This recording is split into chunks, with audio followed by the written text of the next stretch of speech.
Good morning, ex-Winterview, back with another brief dialogue for his dear friend, Annastacey.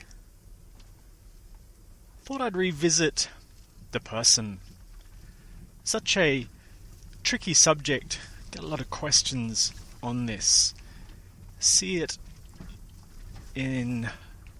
this confusion with people who seem to be seeking for some greater truth, some greater reality, enlightenment, something, seeking God.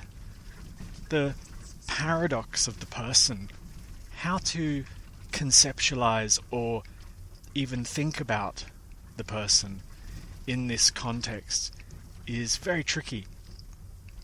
It seems that the person is a real entity, so we'll start with how it seems. Let's go really basic. I seem to be inside a body, or I seem to be my body. When I look down, I see my legs and my hands, my clothes. When I look in the mirror, I see a face that's familiar. It's my face. There's a sense of existing as well, like a feeling I've called presence in the past, and it's a commonly used phrase, especially among the sort of spiritual groups, to be present, feeling your presence, being, and all those fancy words. But it simply means the sense that you exist, that sense. So, putting it all together, I must be a person, goes the mind.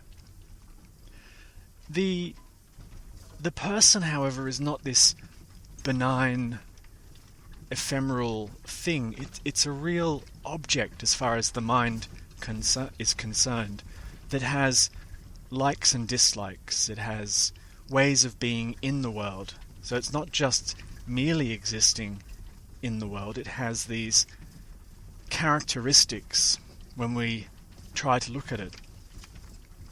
A lot of the characteristics we know from other dialogues, but just to briefly recap, the big one is personality. It seems that the person has features, personality features, nice, not so nice, etc.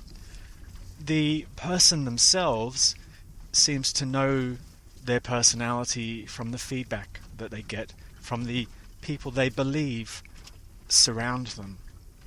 When they look around the world, the person sees these other bodies and presumes that within these other bodies exist people, or the other model is that the other bodies are people.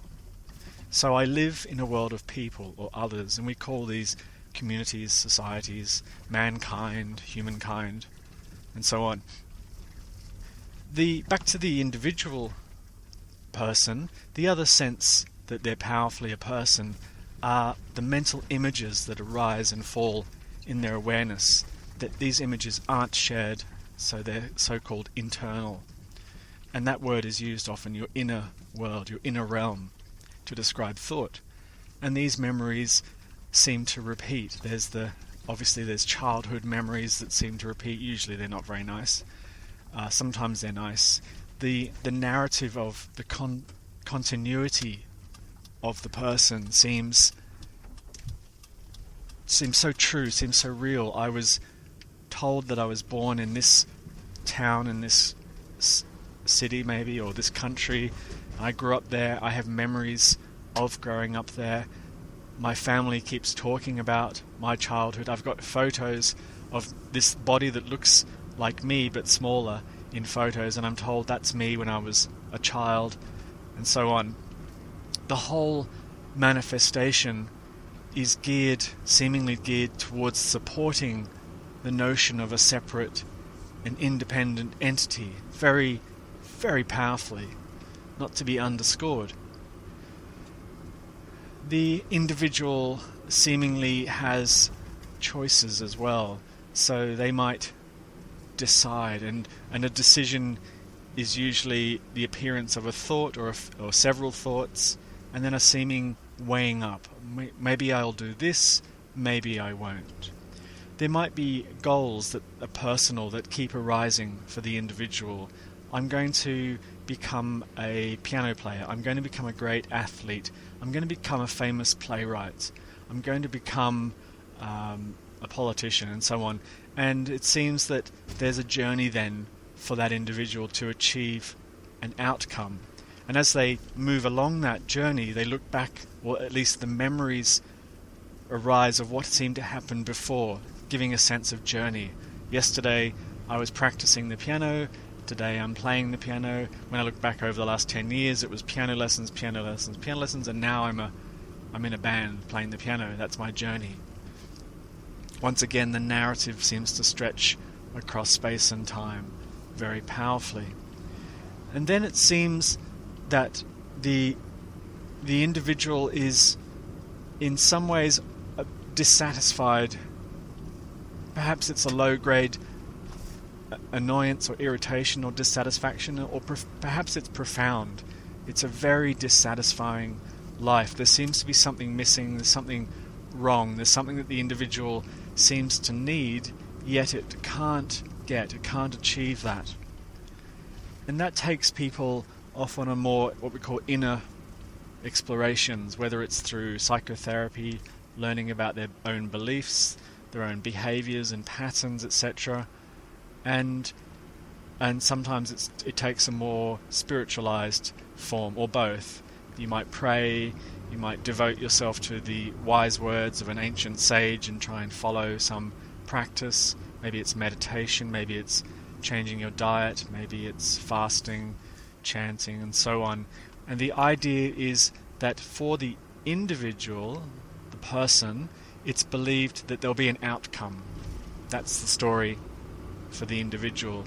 Endeavour leading to an outcome. And of course, in most cases, I'm imagining it's a positive outcome. People want a positive outcome. They want something better for themselves.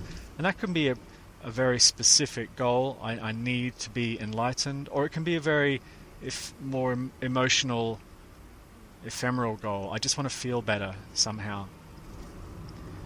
So that's how it seems to be for the individual entity. That's how life unfolds. Now, when it comes to the subject of enlightenment, it all gets very strange suddenly, because you're told, or you'll read very quickly, there is no individual entity. There's no separate entity. The whole entire idea of personhood, individuality, is a fiction. And it doesn't jive. It's like you can't really believe it. You kind of like the idea of that, because intellectually it would mean that there's no responsibility, you've never done anything wrong, everything's in God's hands, don't worry about it. But it seems that life keeps frickin' unfolding as if I'm a person. And this is where people they seem to get really stuck here, and on this point in particular. And I've heard many analogies about how to conceptualize this, and some of them are pretty good. They have problems, but the one I've always liked, or there's two that I quite like. One is the dream, and the other is the movie. I used to hear the movie analogy a lot and not really understand it. But I'll try and explain it from my own perspective and see if that provides some level of clarity, at least to anyone listening to this. When you go see a movie, I'm presuming you've had that experience. You sit in this dark room, and on the screen a story unfolds. So let me choose a very widely watched movie. Let's choose Star Wars, one of my favourite all-time movies. Getting a bit long in the tooth now, but always worth a rewatch when I can afford the time. And in Star Wars, Luke Skywalker is the main character. And we find Luke bored, living on a farm with his uncle and aunt on some dusty little nowhere backwater planet. And it's a very good analogy in a way, because that's the problem for the seeker as well. In some ways, it's my life is boring. There's something wrong. I'm dissatisfied. I've got to get somewhere. I've got to achieve something. And then, of course, we know that these two robots turn up and turn Luke's life around. He suddenly realizes he has to go find this old Jedi who lives in the desert, and then off he goes, and the story seems to unfold for Luke from that point on. Now, let's suppose, I'm going to add a new element into this movie, that in the movie, the character Luke hears about maybe the Jedi he meets in the desert, Obi-Wan Kenobi, tells Luke, you need to get enlightened, Luke. That's what you need to do. And funnily enough, he more or less does say something like that. You need to awaken the Force or something. But we'll use enlightenment. Ben says to Luke, you've got to get enlightened, Luke. That's what you've got to do. So Luke, who, like every person in the world, every person who believes himself to be a person, thinks this is a great idea. I've got to go get enlightened. That's what I've got to do. Because when I get enlightened, my life will be better. This little dusty backwater that I live on will go away. I'll be somewhere great. At least I'll have status now. I'll have importance. My life will take on a new meaning. I'll feel a lot better. That's what I'll do. So Luke goes off to find enlightenment in this slightly new version of Star Wars. And he meets people who've experienced enlightenment, or who claim to be enlightened perhaps, in the movie. And on the way he hears from these characters, the problem is, Luke, is that you're too young and reckless to be enlightened. Your mind is too busy and full of crap. You've got to learn to relax. You've got to learn to let go. You know, a little bit of a nod to the reference of the Force now in the movie.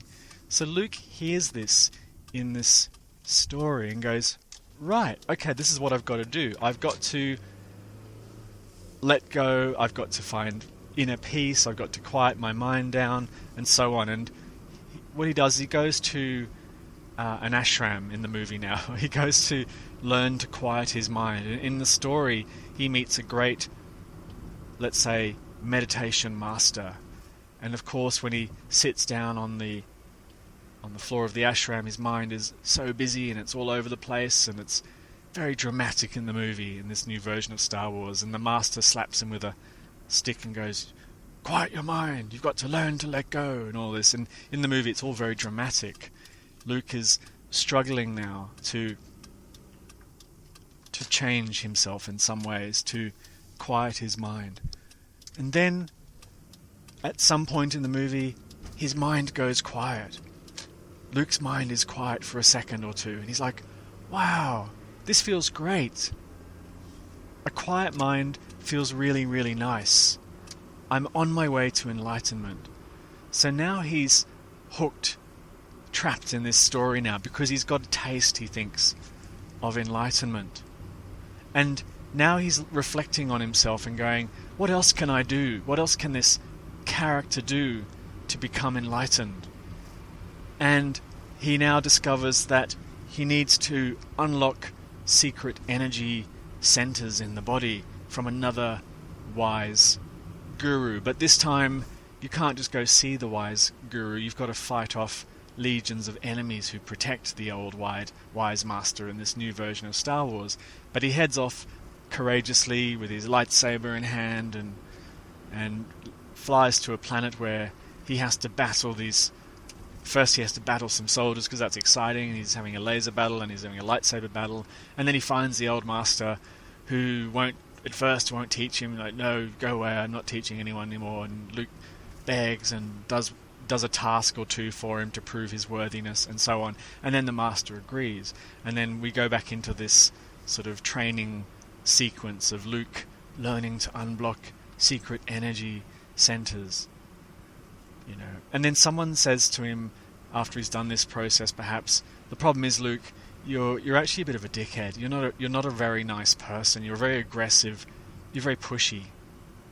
And he's like, oh, okay. And that's another thing that the character has that needs to change. So he now needs to find a technique or a way of becoming a nicer person. That's what he has to do. And off he goes again on the next sort of quest to improve this person a bit. This person's too unpleasant, too unkind, and off he goes. Now, let's just pause this entire narrative and ask, what is the perspective of the audience watching this movie? What's going on in the audience? The audience is, as far as they're concerned, they're watching an actor play a role. Right? Now, this is where it gets a bit tricky to understand, I think. They're watching an actor who's trying desperately to leave the screen and come and sit in the audience. That's what they're watching. Now, the question is, will that character leave the screen one day and sit in the audience?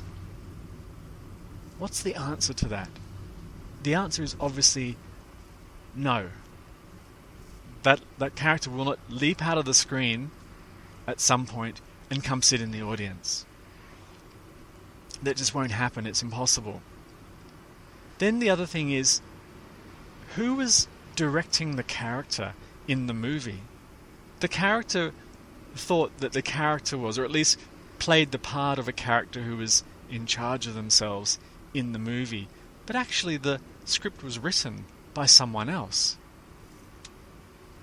The character was just following instructions, you might say. Just now do this, now say this line, now go here and do this, It was never in the character's control at all. Never. Not even for a second. If it was let's assume he wasn't improvising his lines. There's a little flaw in the metaphor there, but let's say he's following his lines perfectly, standing where he's supposed to stand, where the director said stand here and now act your part. So that all just happened because it had to happen that way. But for the character in the movie, this is where the metaphor gets a little bit unwieldy now. The character in the movie, Luke, thinks that he is going to leave the movie. That's what he thinks. And he also thinks that it's somehow contingent on him changing himself as well. When I change myself enough, I'll leave the movie. And the other thing is that he thinks he's doing all this. He's not even aware that his lines were written and he's been told where to stand and what to say and what to do and da-da-da and so on and so forth. That doesn't explain how to get enlightened, by the way, that story. That explains the dilemma, the ridiculousness of a character suggesting that they have to change to become enlightened. They have to do something. But it also demonstrates you can't help it. It will happen. It's going to happen. There's nothing a person can do. That person will play out their role in the movie. It also points to the fact that it doesn't matter what type of character you are. You can be a total and complete fuckwit. Let's just use that coarse term. You can be that. It doesn't make a jot of difference. That's your part in the movie. Or let's go with a nicer word. You're the villain. You're playing the role of a villain. And the villain thinks in the movie, oh, I can't be a villain to get enlightened, to leave the movie. So that's the end, so to speak, of what I wanted to talk about with the dilemma for the apparent person, and to point out the ridiculousness of the idea that that person somehow needs to change, or could change even, or should change, to have something happen called enlightenment. That character, we can say that doesn't even exist, but if we concede even that the character does exist, we say yes, the character exists, but it's just a character, it's just an actor, a fiction. It doesn't matter. It's like a prop in a stage. It's like a tree that was planted or put into place in the movie for the scene. It needed to be there to make the scene look complete somehow. That's the role of the character. Scenery. Absolutely scenery. The seeker gets confused around this and looks towards the wrong thing, you might say. They look towards the movie that's playing out in front of them and somehow thinks that there's something in the movie that needs to happen or to change. That's what the seeker does. It looks at its life, that movie of its life playing out, and it thinks it has to see something in there that it's not seeing at the moment. I need to get to some point. I need to uncover something in this movie, and then I'll be rewarded with a trip outside the movie. I'll suddenly teleport into the audience watching the movie. That's what will happen. So, the other analogy, just briefly, is the dream. And every night, well, maybe not every night, but you've probably had the experience of going to sleep and having a dream. And when you have the dream at night, there's a sense that it's happening to you, more or less in the way it happens to you in the daytime, except the dream has a different quality. It's kind of a bit crazier often, as things don't make sense. Time jumps in weird and random ways. The events that happen are strange and odd. But what's really funny is when they're happening in the dream, no matter how bizarre, you somehow just go with it in the dream. It's like, oh, okay, the unicorn has just told me that I've got to find the magic sword and then present it to the checkout lady in Walmart who'll give me a magic bean or something, really weird in the dream, but totally, you just totally go, okay, at the time it's totally accepted. It's like the critical filter of the mind isn't there. It's just whatever is fine. And in that dream, there's no sense that you're in charge of the dream. It's just happening to you, or just happening and unfolding in front of you. And the idea is that you might hear in the dream that you can wake up. You can become liberated from this dream that's just happening, that's unfolding in front of you. And that seems great, and off you go on a quest in the dream. And that's where the both the analogies, I think, sort of start to overlap. It's this sense that something has to happen in the story of my life or in my dream for some change to take place. And again, it's looking in the wrong direction is the best way I can say it. Looking in the wrong direction. So that is my brief summary dialogue on the problem, another problem for the seeker, the apparent dilemma, you might say, for the seeker. It's a sense of crushing hope for the seeker. It's to completely crush hope that the seeker will get out of the movie. The seeker will never get out of the movie. Luke will never leave the movie. There you go. You've just heard it. Luke is never going to leave the movie. Luke is a part of the movie. Luke is integral to the movie. You can't have the movie without Luke. Luke needs to be in the movie. I don't know how many different ways I can say this. Luke needs to be in the movie. Luke needs to be that character that Luke plays in the movie. Whether he's cranky, annoying, irritating, fearful, weak, spineless, it doesn't matter. That's the character that Luke plays in the movie. And that character will never leave the movie. Ever. Ever. That's the hopelessness there, right there. The sense of feeling trapped, feeling, I'll never get this. That's where it is, right there. And it's true. You will never get this. You will never get this. You will never realize the truth. You will never find enlightenment. Ever. It will never happen to you.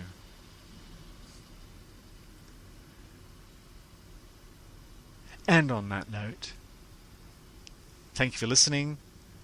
This has been Winterview, with another brief dialogue to crush the hopes and dreams of the seeker.